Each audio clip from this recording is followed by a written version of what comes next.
Marcoleta, pinangalanan yung dalawang mambabatas na tila ginugulo ang usapan ng China at ng Pilipinas. Sino kaya ito? Mamaya, yan ang ating i-discuss. At nireveal po yan ni Marcoleta mismo. Sinabi niya kung sino itong tila kinagagalit at kinaiinis ng China dahil nangihimasok sa usapan na hindi naman tayo dapat kasali. Ay nako po, yan ang mahirap eh. Alam mo mga kababayan, paulit-ulit ko na po ito sinasabi sa inyo eh. Meron na nga tayong problema with China. Totoo naman na talagang we have to keep on fighting doon sa ating pinaglalaban diyan sa West Philippine Sea. Kailangan ipaglaban natin tong mangingisda natin na minsan hindi nila pinapayagan. Although minsan naman, nire-rescue nila. Kaya nga alam mo, ano ba talaga ang problema? Kasi alam mo, ang sa tingin ko, ito ay matinding misunderstanding. Alam mo, sabi nga nila lahat ng bagay napapag-uusapan. Lahat ng bagay maaayos kung magko-compromise at hindi, alam mo yun, hindi magtataasan ng pride. As a matter of fact, meron nga tayong kasabihan dyan eh. Meron tayong kasabihan sa Biblia yan eh, di ba? Yung pag nag-uusap kayo na mas maayos at hindi kayo nagtataasan ng boses, mas mahihinahon yung usapin. Meron din tayo yan kasabihan sa karsada. Pag nag-away, daanin na lang sa maboteng usapan. Yun nga alam eh. Biblically at sa strictly, sabihin sa street, alam na natin na may mga bagay na pwede namang maayos kung ito'y pag-uusapan. Ang problema kasi mga kababayan, etong mga mambabatas natin tila hindi kaayusan ng gustong mangyari. Kaguluhan. At alam mo, ako ang basa ko dito mga kababayan, politika ho ito. Alam niyo kung bakit? Kasi may survey na lumabas na gustong-gusto ng mga Pilipino na lumalaban tayo against China pagdating dyan sa West Philippine Sea. So yung mga ibang politiko, sinasakyan tong issue nito para sa kanilang political gain. Ibig sabihin para ho sa kanilang sila po ay, alam mo na, bumango sa publiko kasi ang babantot nitong mga hayop na to Para bumango sa publiko dahil nabuking natin na merong insertion, na merong allocation. Para bumango sa politiko, ipaglalaban niya kunwari ang Pilipinas laban sa China. Ang problema, kesa na nasosolve, kesa na naaayos, tila nagugulo. Dahil, again, there is only one person na pwedeng pumihit. Ika nga, pwedeng, alam mo yung pumihit, yung mag-ayos. Kasi, tsaka nakakita ng kotse na dalawang manubela. Subukan mo yung kotse nyo, lalo na yung kasama mo yung asawa mo, o may kasama ka nervyoso, bigyan mo ng manubela. Sigurado ako, pareho kayo may manubela. Sigurado kung ang gulo nyo sa kalsada, siyempre, iba pihit nung isa, iba pihit nung isa. Kahit po yan sa pagbabanday, kahit siya sa mga entertainment, ganun din Subukan ninyong dalawang pumipihit sa mixer. Iba gusto nito, dalawang pumipihit. Dapat isa lang. Hindi pa pwedeng dalawa. At ganoon din naman sa Pilipinas pagdating sa foreign relationship. The chief architect is the president only. Hindi ko alam ba't putang ina, ang dami nakikisawsaw. Totoo. Ang daming nakikisawsaw, the senador, congressman, at higit sa lahat, tangina pati yung isang tawag dito, umudor. Hindi naman talaga, wala naman siyang otoridad para makisawsaw dito. Ewan ko ba, gusto lang talagang nasa limelight Alam mo kung bakit? Bida-bida yan Mana yan kay Trillanes Mana yan kay Trillanes itong komodor na itong animal na to. Bida-bida. Ako again I don't like Marcos. You know that. I don't like him. But he is the only one. No one else. Dapat makipag-usap. Dapat pumihit. nitong diskarte dito sa China. So, napakasimple lang nun mga kababayan. Napakasimple, hindi masunod itong mga hindot na ito. Kaya nga ito, papakita ko sa inyo itong video ni Marcoleta na ang ganda ng kanyang inireveal dito. Sino ba ito mga mambabatas na ito na kesa na inaayos, kesa na naayos, nagugulo ang sitwasyon natin dito sa China. O pakinggan natin itong paliwanag ni Marcoleta. O ito. Forward natin ng konti. At ito yung medyo hindi lang sa Pilipinas na issue to ha. International pinag-uusapan ito. Pakinggan ko to sa ibang news abroad sen Ano aspeto ang gusto niyong talakay? Napakalawak niya. Maraming mga sangasangang mga Issue dyan. aspeto yan. may natin. Simulan Para natin hindi sa... tayo matapos ng isang araw dyan. Simulan natin sa... Ba't ba nagsimula? Ba't ba nag-react ang Senado? Doon tayo, Sen. Kasi itong pangyayaring ito, nakita na namin sa Senado, biglang nag-react ang mga senador natin ukol doon sa mga naging pahayag daw ng Chinese Embassy. Saan pa talaga ito nanggaling? Yun. Ang usaping ito. Palagay ko nanggaling sa mga sinabi rin ng ating mga opisyales. Okay, opo. Halimbawa, noong January 14 yata, yung isang commodore natin sa ating Coast Guard, Patay tayo dyan. ng J. Tariela, Yun. ay pumunta sa isang Pag mga J talaga, magulo. J Guevara. Oh. J as in Sir Jack. Magulo talaga. Kahit anong paliwanag, di mo maintindihan. sa isang pamantasan. Ito yata yung De La Salle, Okay. St. Benilde.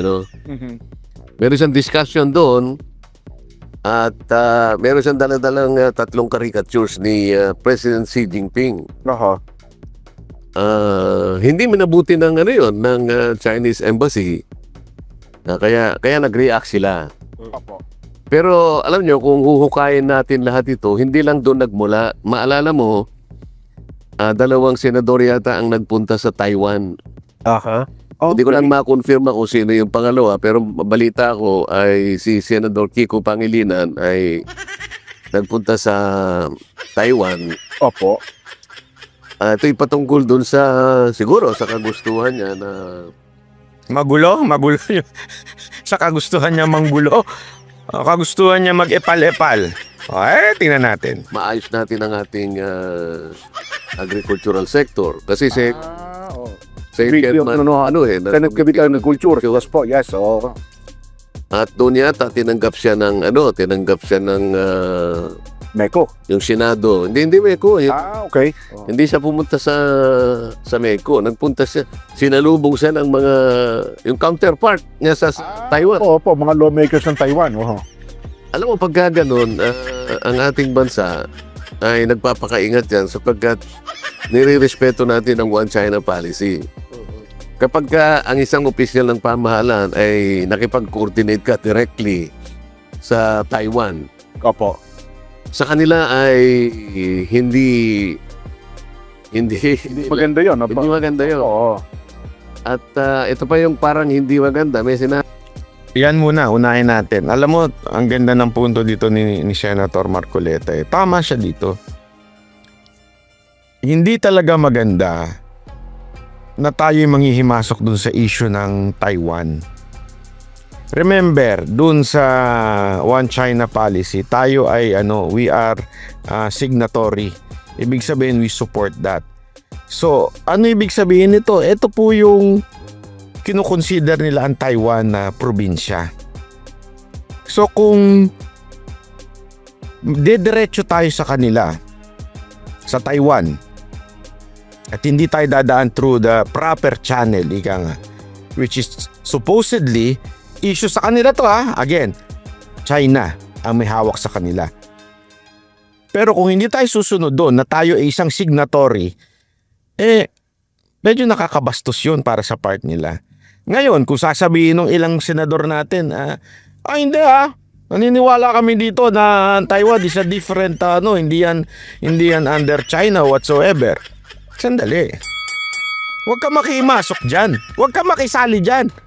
Di ka kasali eh. Bakit ka pumapasok dyan? Bakit ka pupunta dyan ng walang abiso? Bisan, I respect the One China policy, but China should respect our exclusive economic zone. So, dalawang bagay na pinagsama niya. Opo. Mabigat kasi yun eh. Parang sinabi mo na, sige, kung gusto mong kumain ng ganito ay irespeto kita. Opo. Pero respetuhin mo yung relihiyon ko, halimbawa. So, ang pinag-uusapan doon sa pagkain lang eh. Pagkatapos, pati relihiyon ay pinag-usapan na. Opo. Hindi pareho ang issue eh. Ang One China policy, pinag-uusapan natin yung issue ng recognition sa Taiwan. Opo. Okay? Issue ng recognition at issue ng sovereignty. Ang pinakapuntirya dyan, yung United Nations. Kapag wala kang nakuhang kapag wala kang nakuhang approbation ng mas maraming bansa, siyempre hindi ka re-recognize eh. Tama. Ang sinasabi lang kasi ni Marcoleta dito, yung hirit daw nitong senador na to na sinasabi niya ay si itong pangalan nito, si Sharon Cuneta, ang pangalan, si Pangilinan. Sinasabi kasi, yung One China policy ay parang sinasabi, ito ang gobyerno ng Taiwan ay under sa China. Okay? So, dapat yun. Sa mga bansa na tulad natin na pumipirma, signatory tayo mula pa lang noong 1975, signatory na po tayo na One China policy. Ibig sabihin, we agree on it. So, settle na po yun eh. Settle na po ang One China policy noon pa lamang. Kung ihirit mo yon doon sa nangyayaring sigalot sa West Philippine Sea, o parang sinasabi mo, we respect the One China policy, but please respect also our right in that West Philippine Sea. Remember, etong labanan natin sa West Philippine Sea, hanggang ngayon pinaglalabanan pa. Wala pa pong kasunduan. Wala pa pong masasabi nating parang One China policy. So, hindi mo pwedeng i-compare ang saging sa mangga. Di ba? O di kaya ang saging sa apple. O bakit ang apple kinakain pati balat? Bakit ang saging hindi? Hindi pa pwedeng ganun. Magkaibang prutas yan. Ibig sabihin, magkaibang magkaibang issue ito. Yung One China policy, matagal nang naitatag. Ngayon, etong isa, pinaglalabanan pa. Hindi pa ho ito final. Even if ang sinasabi, again, ito pa, sinasabi nila yung UNCLOS. Yung UNCLOS, ang decision lang doon na walang sinasabi doon na atin. Hanapin nyo yun sa UNCLOS. Kung gusto nyo malaman ng paliwanag dyan, puntahan nyo si Sas Roganda Sasot. Makikita nyo yan. Pero sinasabi ng UNCLOS, yan ay common fishing ground. Ibig sabihin, walang pwedeng magmay-ari at magsabing, bawal kayo mangisda. Yun lang ang sinasabi ng UNCLOS. Hindi sinasabing atin yung particular na lugar na yun. Kaya nga meron pang sigalot dyan. So it's a different thing between that one and the One China policy. Na ito si Pangilinan, sinasabi nga nito ni Marcoleta, mali yung iyong intindi. Huwag mo ipagpilitan. At huwag kang manghimasok dyan. Wala ang Pilipinas sa issue na yan. Oh. So, paano nire-recognize ang isang bansa? Diyan na ang issue kung gaano ka karaming kaibigan. Opo. Di ba? Ngayon, hindi pa nakukuha ng Taiwan yung recognition na yon. Kasi tayo, bilang isang bansa, One China policy. Yun ang kinikilala natin, Sen. So, magpakaingat tayo na bigla na lang tayong gagawa ng ganong, although sinasabi mo na I respect the One China policy, Aha. pero sasabihin mo, China should respect our exclusive economic zone. So, ang isa ay involving sovereignty and political recognition by family of nations. Tama po. exclusive economic zone, ang pinag-uusapan, UNCLOS. Yes. So iba yung forum, di ba? Iba ang batas na sumasaklaw sa bawat isa, di ba? Yung recognition pwede sa pamamahala ng UN General Assembly kasi nandun lahat ang mga yun ang mga UNCLOS lang. Opo. So maritime rights ang pinag-uusapan doon sa may sovereignty. Sovereignty. So itong dalawang bagay na nangyari hindi minabuti ng Ng China. mas malalim pa nga yung isa yung One China policy. Baka bigla mo sasabihin, but China should respect our exclusive economic. Mali naman yan. Hindi magkatugma yung dalawang issue na yun eh. Alam mo, kung tutuusin, maski tayo, hindi pa natin ma-define talaga yung ating exclusive economic zone dahil tayo ang may kasalanan. Mamaya, ipapaliwanag natin. Yan. Yun ang pinanggalingan. Tinatanong nyo kasi ano ba ang nangyari. So, Opo. doon sa panig naman ni Commodore Tariela, okay naman yung magpaliwanag ka eh. Halimbawa, ine-educate mo yung Opo. Talaga. mga estudyante. Mm-mm. May sinasabi siya, ito ay kayo ang pinaggagawa ng China dito sa panig ng ating mundo. Diba? Andyan na yung kanyunin tayo ng tubig. Ano? Andyan na yung pasadahan tayo. Andyan yung kuyugin yung mga ganito. Oo. China is a bully. Sabi niya, ano? Tapos, meron siyang daladalang mga caricatures portraying the Chinese president in a bad light. Ano? Siguro alam mo kung ang naggawa ng mga ganong klaseng memes o kaya mga caricatures, yung mga dyaryo lang natin, mga editorial cartoons panel. So, palagay ko madaling tanggapin ng China yun eh. Understandably tatanggapin niya. Bakit? Editorial cartoons yun eh. Tama po. Miski tayo naman gumagawa ng ganun eh. Lalo yung magagaling mag-drawing, di ba? Pero ang nagdala ng caricatures, isang uniform Personnel. Oo. Isang may ranggo. Commodore eh. Kumbaga sa General sa armed forces. Ay, kumbaga sa army. General ang kasi. Yes po.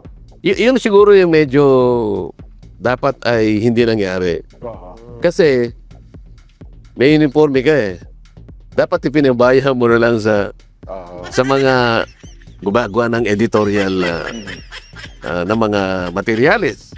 At sasamahan mo ng karton para sa ganun ay matraumatize mo ng konti. Karaniwan naman yung editorial mo, doon mo ilalagay yung karton eh. Tama po. It's a way of dramatizing o kaya i-highlight yung gusto mong ilabas sa editorial mo. Hindi eh. Naka-uniforme ka. Pangalawa, tinanong ko si Senator Risa nung siya ay nag-deliver ng privilege speech. Palagay niyo ba ako, Your Honor, ay si Commodore Tariela, nakipag-coordinate ba ako sa Department of Foreign Affairs. Department of Foreign Affairs? Kailangan yun eh. Ang Department of Foreign Affairs, ang ayon sa ating Executive Order 292. Ito yung ating administrative code na kung saan ay talagang dinistribute ang bahagi ng ating birokrasya kung sino-sino. Panin ng bawat dapat. Parang yung nakalagay sa Biblia, Opo. ang bawat kanya sangkap ay may kanya-kanyang gawain. Naalala mo yun? Yes po. Si Nelson, kanyang Explain lang natin kung anong ibig sabihin ha. Parang ganito eh, di ba? In one body, there are different parts. Yun yung sinasabi sa verse na yun sa scripture na yun. Merong kamay, merong paa, may ilong, may mata. Sa isang body, it has to function as one. Ibig sabihin, gawin mo yung function mo accordingly. Hindi pa pwede, halimbawa, itong kamay. Gagawin niya yung trabaho ng paa. So, maglalakad ako, kahit may paa ako, maglalakad ako. So, ano mangyayari? Bas bibilis ka bang maglakad? Hindi. Bakit? Mantakin mo maglakad din yung kamay. So, yung paa mo, naglalakad, maglakad ka rin. O, di nakadapa ka. Ano mas mabilis? Yung paa lang ang naglalakad o yung kamay at yung paa naglalakad. Di ba sa bilis yung paa lang ang naglalakad? So ibig sabihin, nasa function. So wag mong papilan yung function ng iba. Ano ang function ni Tariela? Hindi naman po international relation na statement. Dapat ko ano yung function mo as a Commodore. Diba? Kung Navy ka, ito lang, yung function. Bakit? Pag-presidente ka muna, Brad. Kung gusto mong gampanan ang trabaho ng isang presidente. Trabaho ng presidente yan eh. Yan ang problema kasi porket we have a weak president. Pati yung mga tao niya, ganyan. Ito sabi ko nga eh, siguro kung ito ang nung panahon ni Pangulong Duterte, nagsalita-salita to si Tariela. Siguro, pustahan tayo, 100%, 200%. Si Sante ang ulol na yan, no? Sigurado ko, tanggal sa posisyon niya animal na yan. Kasi, nakikigulo siya, nagugulo yung ating relationship sa China dahil sa kanyang pinagagawa. So, nagfa-function siya nang hindi naman niya function. Eh, kung daliri ka lang, yung function lang ng daliri ang gawin mo. Eh, di ba? As simple as that. Pero dahil as stupid as you, kaya nagkakaganyan, kaya nagkakagulo tuloy tayo sa China. Yung bang, ang goal natin maayos eh. Ang goal natin makapangisda tayo. Ang goal natin makuha natin yun.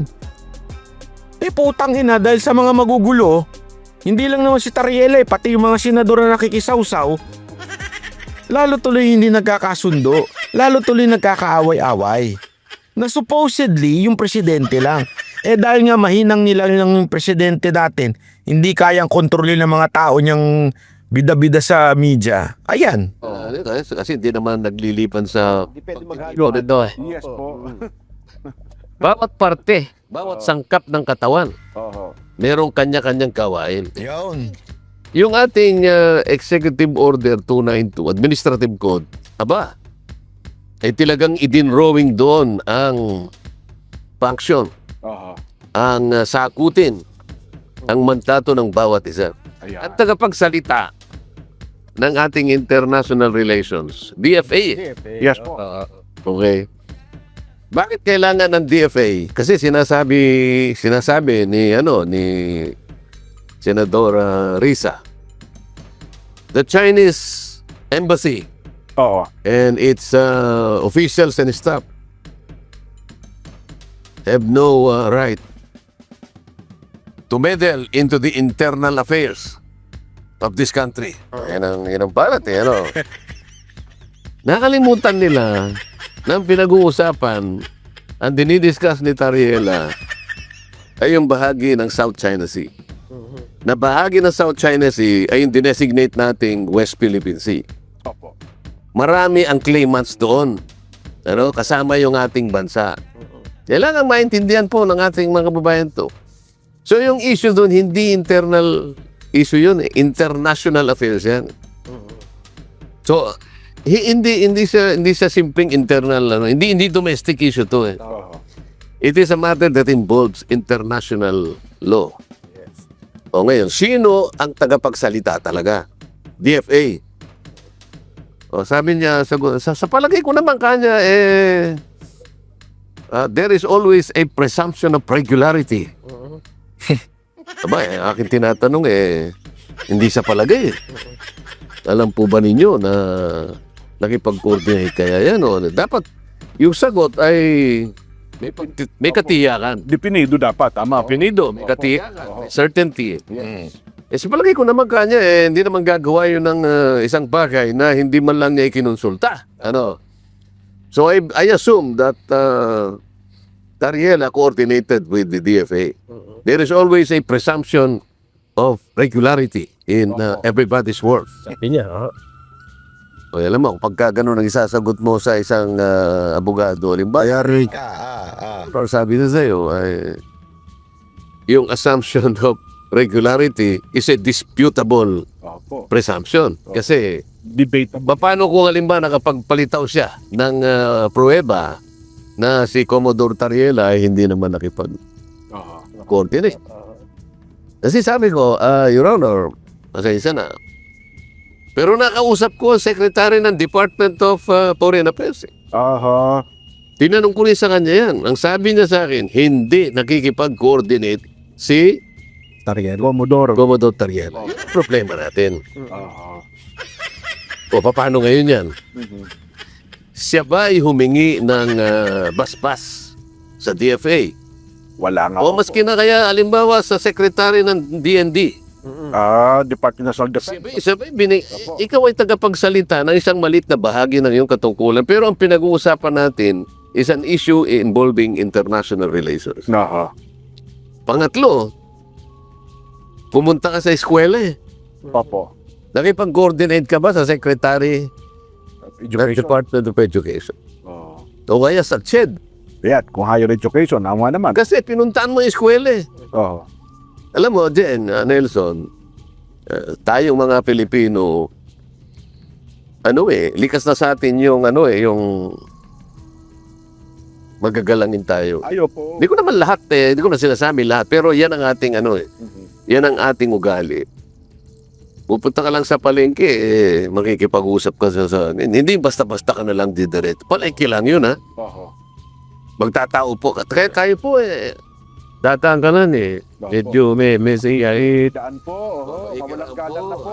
Wala naman tao. Miski nasa punso Bari-bari apo. Ewan ko ano sa Tagalog yung bari-bari apo. Dumaan ka lang sa punso Oo. Naintindihan mo ang sinasabi? Sa Tagalog po, tabi-tabi po. Yun. Yan, opo. Bari-bari po. Pasensya na kasi mo. Tabi-tabi po. Kasi nung maliliit kami, daming punso sa amin. Opo. Alam mo, pinanatili sa kaisipan namin kapag hindi ka nagpari-bari apo, baka mansilub. Baka yun. Pagkatapos mapipipi ka ng ilang araw, sa takot mo, sa dami ng punso bago, Oo. bari-bari apo. Yung pala, Kailangan tayo, pala nakatira doon. punta ka ba sa CHED? Oo. Pwede po ba ako? Kasi baka doon, sasabihin ng CHED, ano ba sasabihin mo? Teka muna. Teka muna, kasi, tingnan mo ngayon na, nagkaroon ngayon ng hindi dapat nangyari ito Hindi dapat nangyari ito Pero baka sabihin nila sa hindi, ang amin naman kinakampanya lang, wala po tayong karikatura ng patungkol sa presidente ng China, kundi ang kabatiran. Kasi di ba yun naman talagang trabaho na magkaroon po ng kabatiran ng marami nating kababayan ukol sa issue ng West Philippine Sea. Oo nga, pero meron silang tuntunin na dito pa dyan. Yan ang silang tinatawag na measured transparency. Sila ngayon ay gagabayan nung ganong klaseng pamantayan. Ano yung measured transparency? Kasi nga mga kababayan, ito yung sinasabi ni Marcoleta, kaya nga DFA, kasi pinag-aaralan yan. Alam mo ba na para maging official ka ng DFA, kailangan meron kang particular na pinag-aralan pagdating sa foreign relations. Kasi merong standard dyan. Para bagang law. Kunwari, ikaw ay papasok sa NBI. Diba? Isa sa mga requirement ay kailangan lawyer ka. May standard. Hindi ka pwedeng manghimasok kasi merong silang requirement na mabigat kasi para doon sa kanilang function. As a DFA, kailangan ganun. Importante na meron kang pinag-aralan pagdating sa foreign relation. Hindi katulad nito ni Tariela na nakikigulo at higit sa lahat, yung mga katulad ni Ontiveros na nagmamagaling at nagpapakit lang. Kaya nga kung talagang meron ang itong DFA, talagang sang-ayon sa ginagawa ni Tariela, di sana naglabas ng statement. Hindi ko naglabas ng statement ang DFA favoring Tariela. Doon sa mga congressman, oo. Sa mga senador. Pero dito kay Tariela, wala. Kailangan may kalakip na pag-iingat na ang bawat sasabihin mo ay huwag magkaroon ng misinterpretation o kaya baka pagmulan ng panic. Amin palang alituntunin. Sila kasi merong yung strategic ito na paraan para ipakita sa China na ayaw nating ang ginagawa nila, pero may pamamaraan naman na sa maayos na Kaparaanan. kaparaanan. Yes. Yun. So, asan ang observance dito? Di ba? So, Paano mo sisisihin ngayon na basta-basta? Sila lang naman yung tagapagsalita ng Chinese Embassy. Oho. So sabi niya,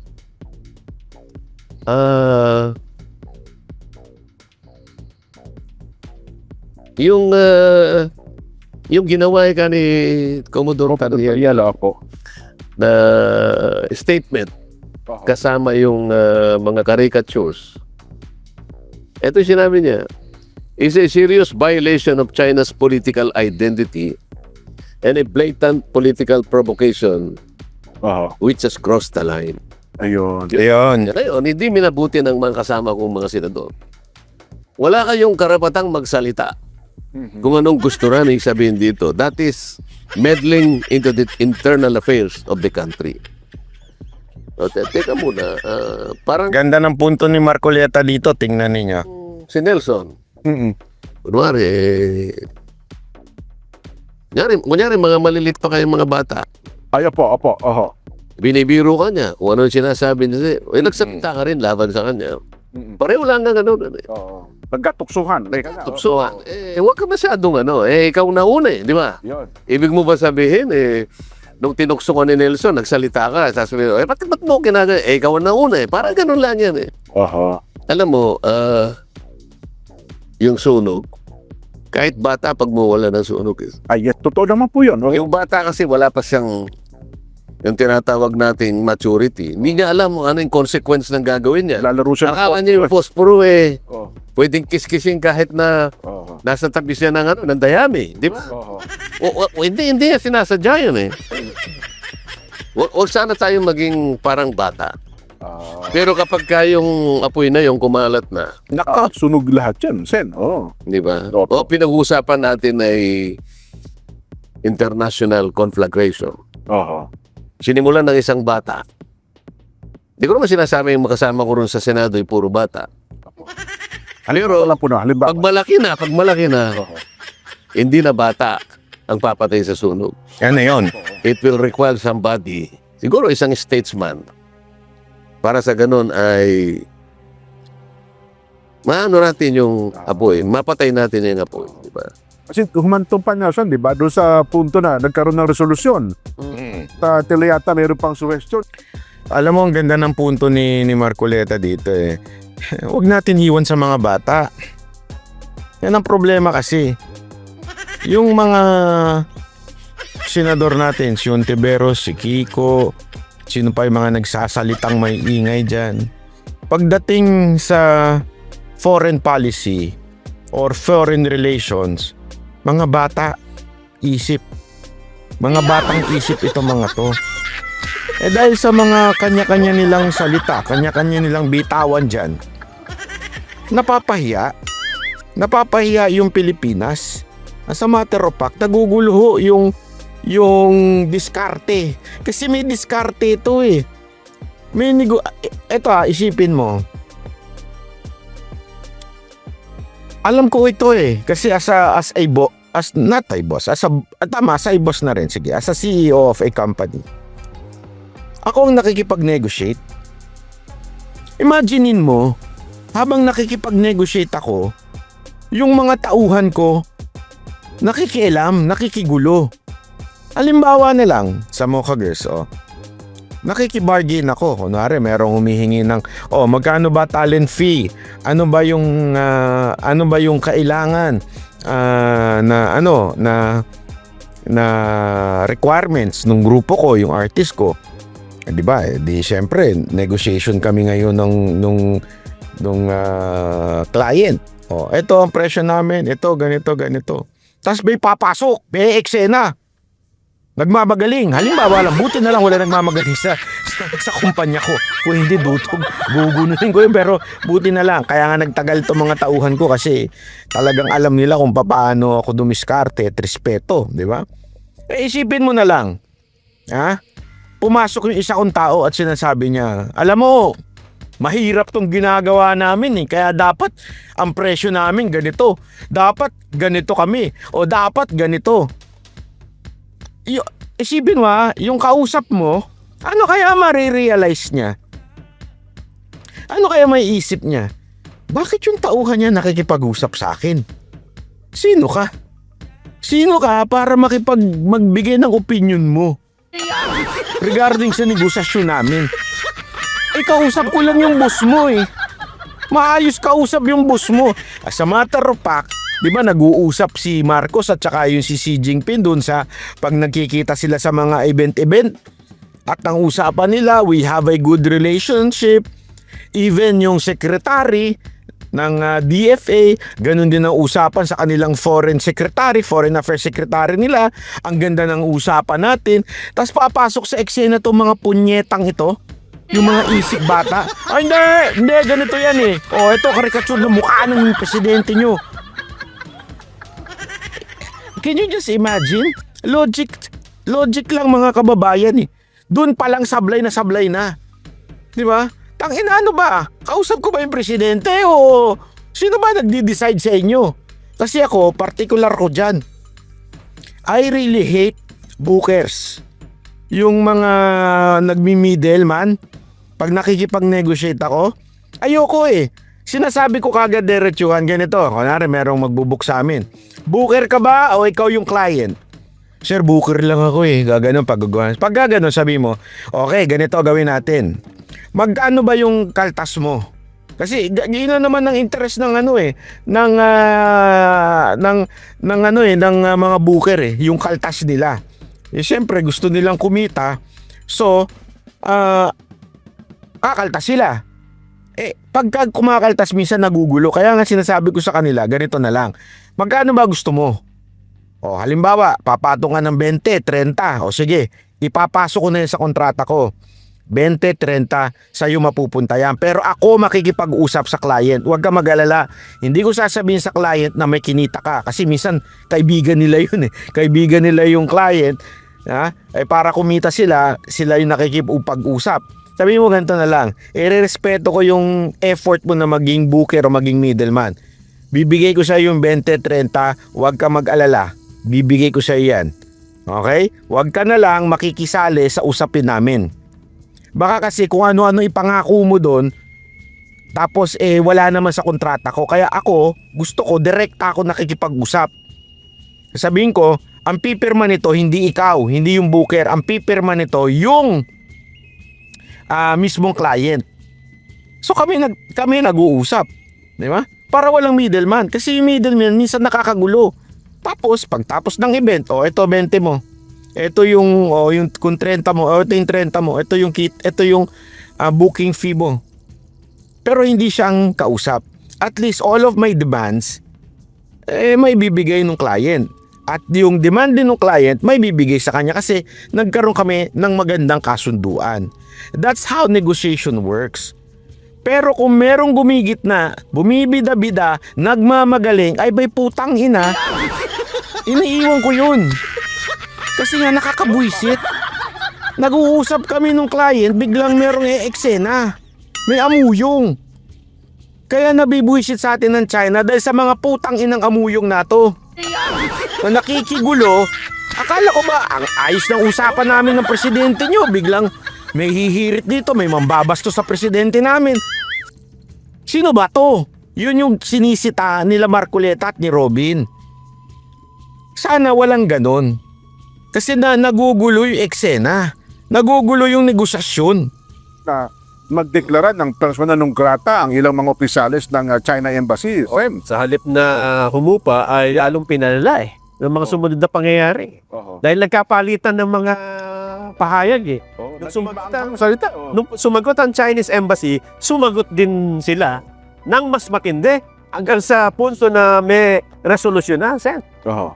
Ito nga, dapat pinagtalunan namin sana ng Miyerkules. Nag-aabang ko kami dyan, Sen. Kasi gusto nila, magbutuhan na kami nung parang Martes yun eh. Tungkol doon sa resolusyon. Resolution number 256 eh. Opo. Ang title niya din ay Resolution Expressing the Sense of the Senate in Condemning Recent Public Statements Issued by the Embassy of the People's Republic of China. May involve ang buong Senado rito eh. So kailangan magbutuhan kami. Ngayon, sa rules naman namin, teka muna, hindi na wala namang ganyan. Pagdibatihin muna natin yan. You are requiring the sense of Senate already. to condemn. Isip, ang bigat naman ito, sabi ko nga sa inyo eh. Ngayon, dapat kahapon. Ngayon, ang sabi naman nila, o sige, sa Lunes na.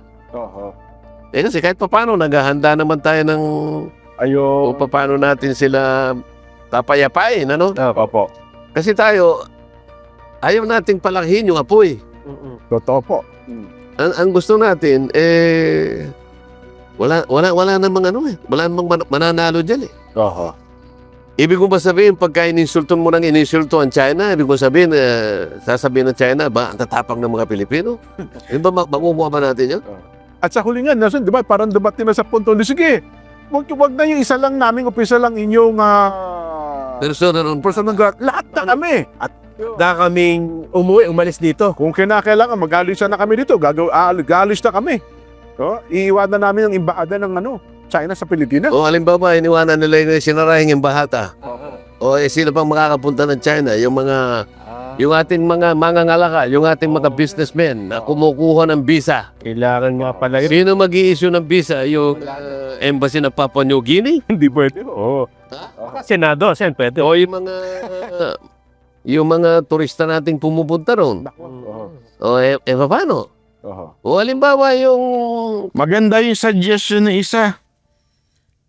Ano na lang natin, ipagawa na lang natin sa Senado yung yung visa. Kasi importante, alam niyo, eto para lang sa kalaman ninyo ang dami kong kakilalang kaibigan na nagsimula ng negosyo, you know how? They import products. Pumupunta sila ng China. Kasi sobra daw yung advancement, sobrang mura pag in-order mo sa China, tapos pinadeliver mo dito, ang mura. Konti lang yung tax.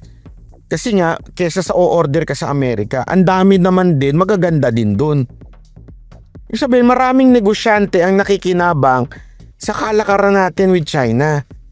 Tapos gusto natin i-persona non grata dahil lang sa putang inang gagong animal na wala namang alam pagdating sa foreign relation ng mga opisyal ng ating bansa. Di ba? Ipapahamak ang buong bayan natin sa ekonomiya dahil lang dito sa mga tarantadong to. Di ba?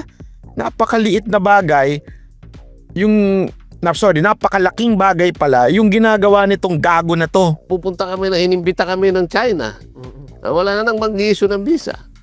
Ako siguro pwede kasi meron akong diplomatic passport. Opo. Sana all. Negosyante. Ilang visa. Yung pinakaano rito, yung ating mga negosyante. Ang dami nating mga negosyante. Paano yung mga nag-e-export? Paano yung nag-i-import? Paano yung mga OFW sa China, sen? Mga kalahating milyon daw po yan. Kaya gawin. Halimbawa, sinabi niya, sige, ganyan ang gusto nating mangyari, Oo. Kayo nagpasimula, pagkatapos nagsabi lang kami ng ganito, pagkatapos di-declare nyo kami persona non grata, pauwiin na namin lahat ng mga OFWs ninyo. Nako. Sana naman, kaya nga sinasabi natin, kaya natin dinidiscuss.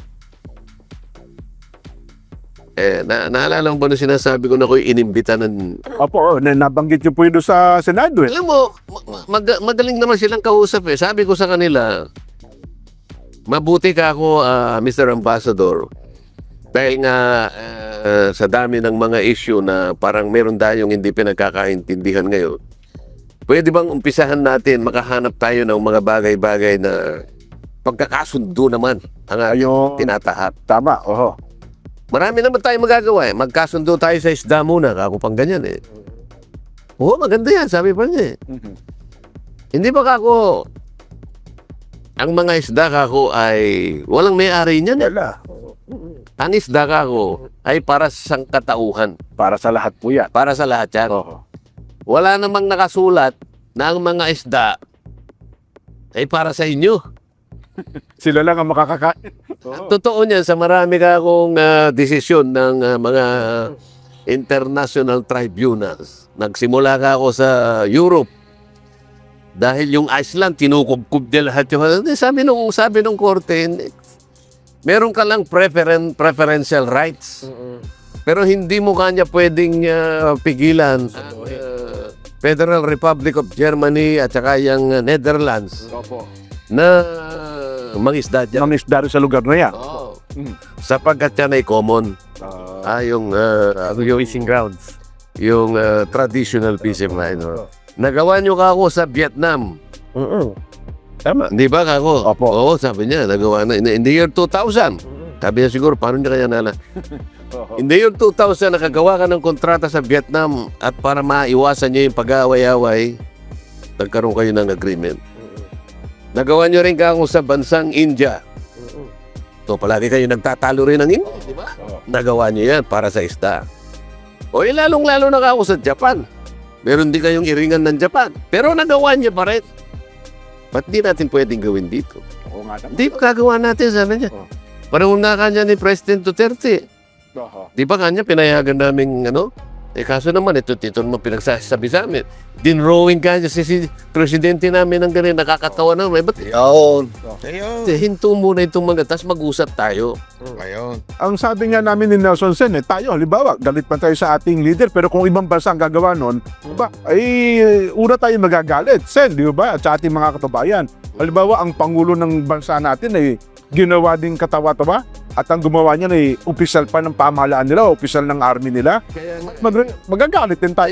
Yung ginamit natin isa pang medyo malalim kasing problema ito. Yung sinabi ni Senator Kiko. Anyway, ito sasabihin ko rin sa kanya kung matutuloy yung debate namin sa Lunes. Opo. I respect the one China policy, but China should respect our exclusive economic zone. Oho.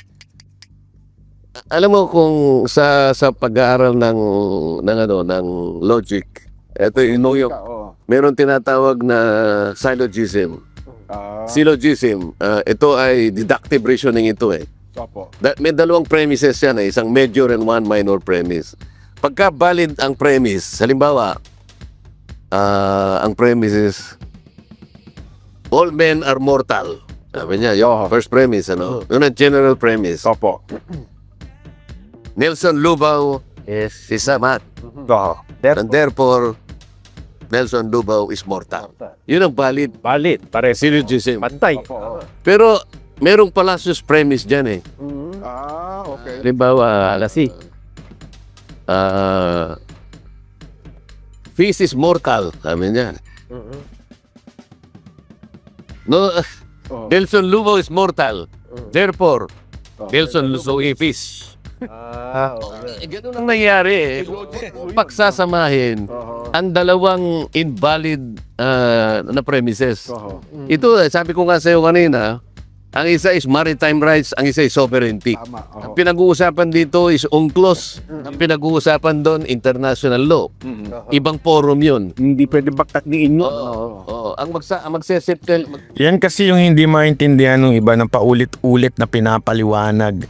Especially yung mga katulad ni Sas na talagang bihasa pagdating mo sa foreign relation. Alam mo sana to si Sas maging ano to, no? Maging opisyal ni BP Sara Duterte pagdating ng panahon na maging presidente si BP Sara. Kasi napakagaling nito sa foreign relation. Tsaka pinag-aralan niya talaga. Alam mo, nakakabilib. Sana ganun ang mga kunin sa ahensya ng gobyerno. Kasi yung UNCLOS na sinasabi nila, fishing rights, hindi naman po ito yung territory na magsabi nga nito, magkaiba yun eh. Magkaiba po yun. Ang problema, maraming mga nagmamagaling na alam mo na sa bayan natin, ganun naman lagi eh. Lalo na pag politiko na merong nais o pangarap na umangat. settle dito ang pinag-uusapan political recognition. Doon sa isa, wala pang korte kasi sa mundo ang mag-adjudicate kung sino talagang may-ari ng mga isla na yan kasi merong nakasasakop eh. Nananatili tayong pare-parehong claimants eh. Yun. Paghahaluin yun. Ayun. Ngayon, anong pinag-uusapan natin? Nakahanda ba tayo para harapin halimbawa yung Consequence. napaka-komplikadong issue ng West Philippine Sea? Ako sa tingin ko, sinasuggest ko nga, tawagin lahat ang mga stakeholders. Tawagin si Commodore Tariela, tawagin ang DFA, tawagan kung sino yung tas magtabag tayo ng international experts pack. Sana talaga, no? Senator Marcoleta, pwede niyo ho ba kayang gawa ng hearing ito at kaya lang tinanggal na kay Senator Amy yung yung Foreign Relation Committee. Ewan ko kung kaya nilang ipatawag, sigurado ako poprotektahan ng mga senador itong si Tariela di ba? Sana patawag at tanungin siya. Naintindihan niya ba talaga? O gusto lang niyang bumida-bida? Magkaalaman tayo dito. Ako wala akong pretenses na akala mo naggagaling-galingan ako. Hindi. Magtanong siya. Meron lang ako konting kaalaman dito. Ngunit sa nakikita ko, hindi lahat naiintindihan ito eh. Di ba? Halimbawa, yung Presidential Decree 1596. Hindi nila alam na ang pinag-uusapan lang doon ay yung tinatawag nating Kalayaan Island Group. Opo. Tapos meron tayong parang 1292 ba yung RA natin. Ang pinag-uusapan lang doon is yung ating archipelagic baseline. Alam mo, hindi po pwede nating masabi na ito na yung ating West Philippine Sea kapag hindi natin nagagawa ang dalawang bagay. Una,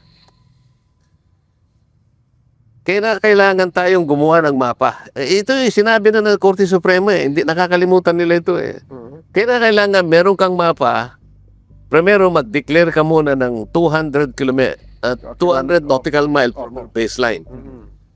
Yun ay referensya sa ating exclusive economic zone. At saka yung ating continental shelf. 200 nautical miles away from the baseline. Opo. Pag nagawa mo na yon, na-declare mo na yon, i-deposit mo yung declaration sa United Nations. Opisina ng Secretary General. Pero meron kang mapa. Itatanong ko kay General Tariela, tinanong mo ba yung NAMRIA? Kasi NAMRIA ang meron ka gumawa ng mapa. Nagkasundo na ba kayo ng NAMRIA para i-deposit yung mapa? Sasabihin sa'yo, di po. Paano mo? Hindi ka pa nakagawa ng ganito para nga pagbigyan ka na kasi doon sa mapa makikita mo na yung coordinates kung nasaan ang West Philippine Sea. Wala pang mapa. Anak ng tutsa. Tawag nilang international holographics ng mga mapa. Para ngayon, officially, matala sa karagatan ng mundo na meron palang West Philippine Sea. Anak ng Kung tutsa. magagawa ito, hindi pwedeng tawagin pang gano'n. Pwede nating tawagin, bakit hindi? Yan Opo. Paano yung coordinates? Ng buong mundo, di ba? Yung kaalaman ng lahat. Yung madaan doon. Sana aralin nating mabuti. Kaya, Tayo nagmumukhang nakakahiya. mukhang tanga. Meron tayong kasabihan A little learning is And talagang danger. Tingnan mo ngayon. Baka layasan tayo ng China. Huwag naman sana. Sana humupa ito. Yun ang nating kagustuhan. Pag-usapan nating mabuti. At huwag yung basta na lang tayo nagpapatutsadahan. Merong isang, yung dating na, National Security Advisor. Opo. Tingnan mo, meron din siya sinabi. Roberto Gonzales. Baka akala ng mga taong nakikinig sa atin, tayo lang ang merong ganitong pangamba. Opo. O pwede, direct. Nakapanayamata si Norberto Gonzales at yan din na naging paksa nila, Senro. Siguro, narinig ko lang Iparinig nga po natin direct yung punto ni Secretary Norberto Gonzales.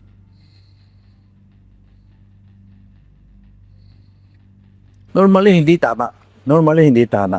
Pero problema natin, mukhang may breakdown tayo ng policy natin sa international.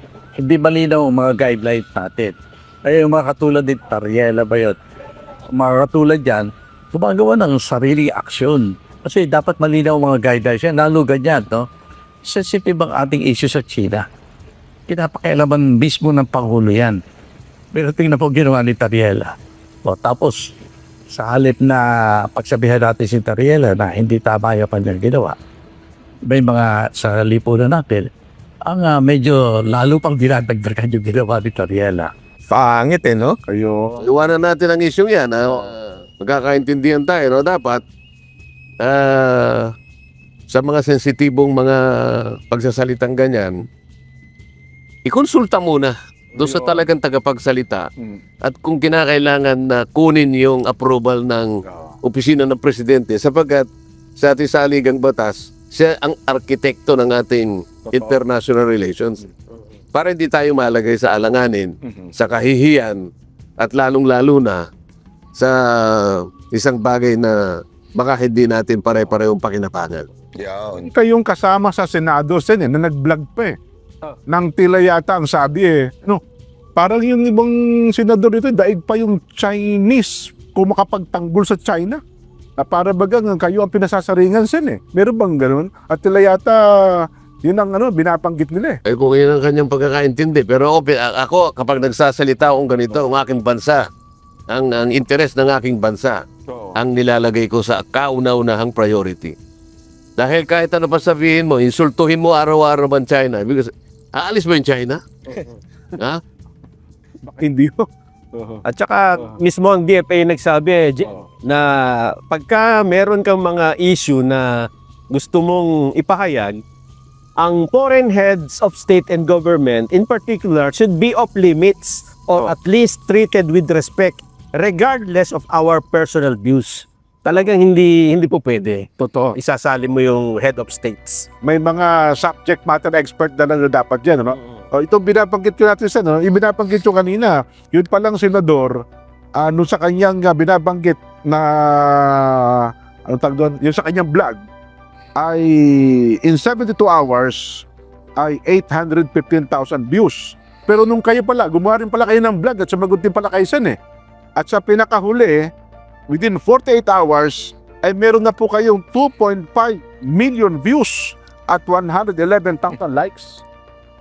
Yun po ang Sen. Paliwanag mo yung significance yan. Ako hindi ko masyadong Ay, mukhang, bilang na yan. Mas maraming interesado sa paliwanag po ninyo kaysa sa doon sa pinupunto nung kapwa nyo senadora, kapwa nyo senador Sen. Ayun nga, itatanong ko sa inyo, ibig ba sabihin kinatigan yung ating pagpapaliwanag? Ayaw. Pakinggan ang inyong paliwanag po. Yun lang, kasi iyan gusto kong kayo magpaliwanag kasi baka mamaya kung magsabi, sabihin na naman nila, itinatayo natin na sarili nating bandera. Hindi naman ganun, no? Meron pang isang naalala ko yung itong isang ito lagi nating binabanggit yung retired Associate Justice.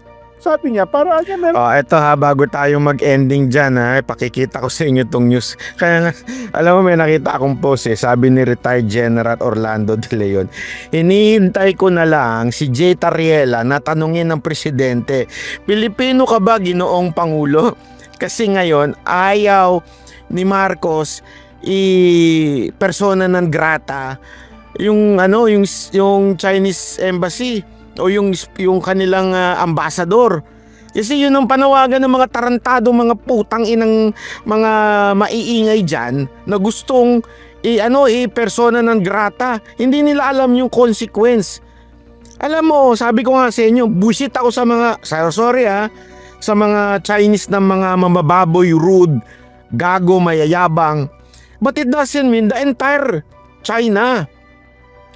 Paano meron din tayong ganong mga Pilipino? Ibig sabihin ba lahat tayong Pilipino tarantado? Lahat tayong Pilipino magdanakaw? Porket magdanakaw ang mga opisyalis natin? May mga tapat pa ring mga Pilipino. So ganon din na ibig ko sabihin. Paano ito ngayon? At sinasabi ni Marcos na wag tayong hindi pabor na magkaroon ng persona non grata dito sa Chinese ambassador. So natawa tuloy ako dito sa post ng isang komento ng isang retired general. May punto siya dito pakita ko sa inyo Pakita ko lang sa inyo yung post nitong isang retired general. Nasabi niya antay na lang daw niya nasabihan nito ni Tarriela si BBM na Pilipino ka ba? Kasi yan yung kanila logic Porket sinita sila dahil sa katarantaduhan nila, sasabihin kaagad nila pro-China ka. Ayan. Ayan no. Tanungin mo na Jay Tarriela, yung presidente mo, kung Pilipino ba siya. Bakit? Ayaw persona non grata. Lumabas ngayon sa news Diba? Ay nako. Ito. Bawal na sa Kalayaan, Palawan ng ambassador ng China matapos siyang ideklarang persona non grata ng pamahalaan. Lokal na pamahalaan to Yan ang tumitinding Pero Tagpuan ang kalayaan sa Wachal lagyan natin sa gitna. Affairs and Diplomacy Team dahil wala raw silang iwanan. Gayunman kahit daw isara ang kanilang embahada, patuloy raw nilang lalabanan ang paninira sa China. Kung ideklarang persona non grata, pinauuwi ng host country ang isang foreign diplomat sa kanyang bansa. Ito yung sa issue, yung kanina sa Palawan, yung local government nakikigulo na.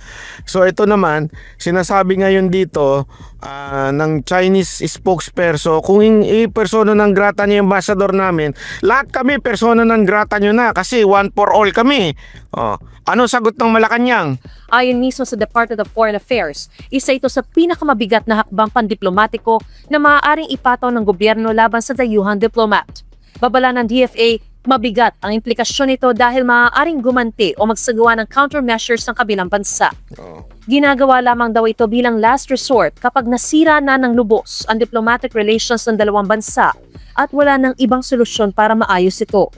Hiniling din ng DFA na bigyan sila ng sapat na espasyo para gampanan ang tungkol Ayun. ito at ayusin ang mga issue sa pamamagitan ng dialogo at konsultasyon. Sa halip na sa pamamagitan ng pampublikong diskurso, alinsunod sa vision at paggabay ng Pangulo bilang architect ng Philippine foreign policy. Oh.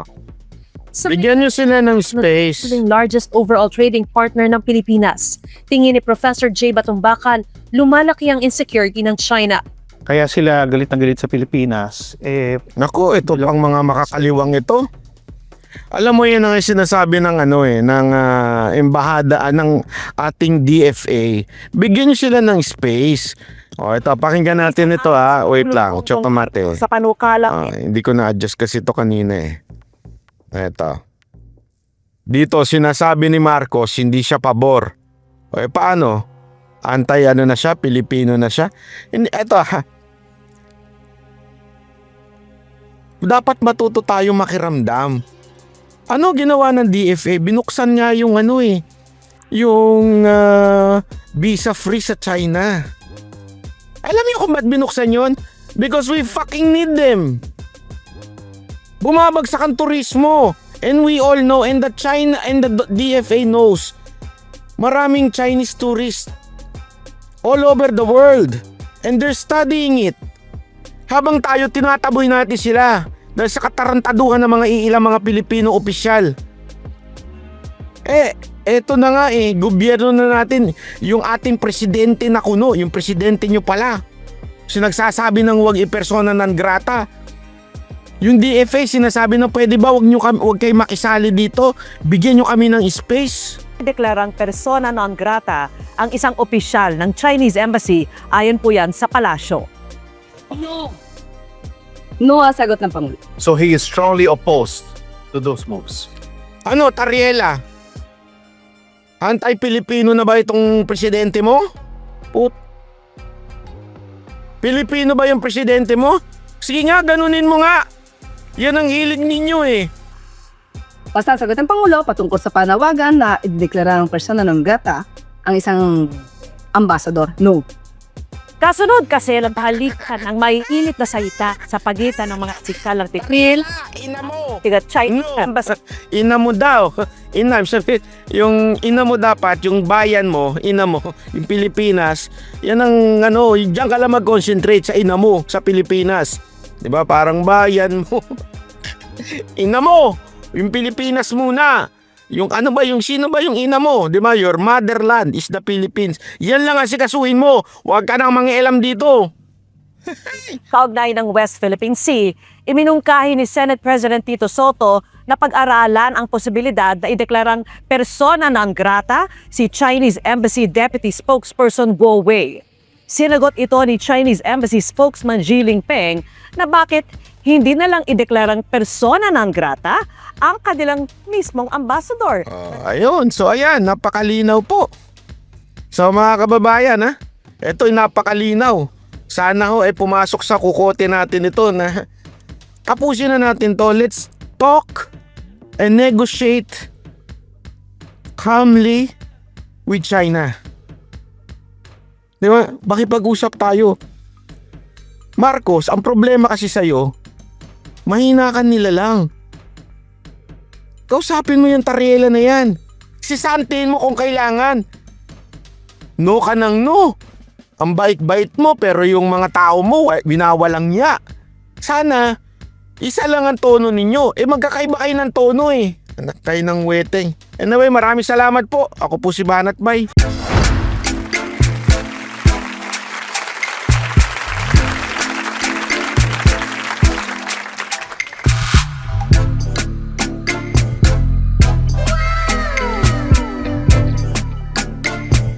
performance will start momentarily.